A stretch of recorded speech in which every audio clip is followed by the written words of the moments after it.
All right, on the Money Watch, they say you can't buy love, but a lack of money may be keeping you in a loveless relationship. A new study out of the UK shows nearly 1 in 5 people have stayed in a relationship longer than they wanted because they just couldn't afford to break it off. Almost 45% stuck around for a year or more because they didn't have enough money to leave. According to the study, 25 to 34-year-olds are the most likely to stay in dead relationships due to financial reasons. This is sad. How can you get out without killing your finances? Financial advisor Michelle Ogden joins us now with what you need to know. First, you have to tell the story of your mom. Your mom told you when you were younger you have to be what? Financially independent. I know. You have to be. Before I even knew what that meant. So when people are like, Michelle, what are you going to be when you grow up? I'm going to be financially independent.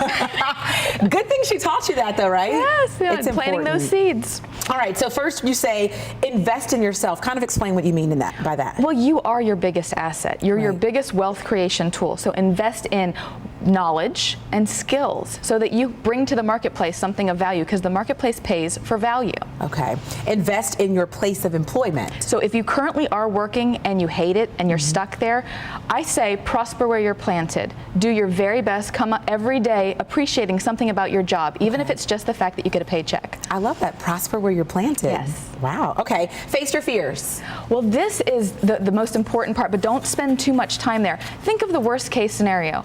Okay, I'm going to have to move back in with my mom, or oh my gosh, we're going to have to go on welfare for a season. Whatever the worst case scenario is, face it and say, okay, and then it takes the wind out of the sail of the fear, so it no longer is directing your steps. You are. Gotcha.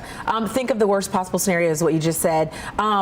Do you ever recommend, though, some people kind of stick it out and say, I'll just wait around, maybe this time next year it'll be better? Well, you know what? A bad relationship sometimes is just a reflection of an unhappy you.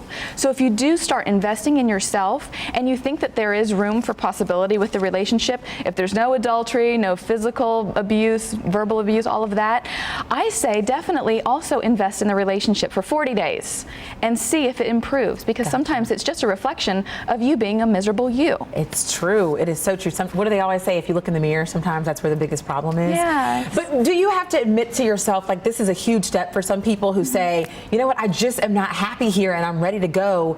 It's tough for someone to make that move, right? Yes, it is very tough, but you know what? It's much better to be broke and happy than stuck financially and miserable. I love it. Good advice, girl. I was going to high five you. High five, handshake, same thing. All right, Tom.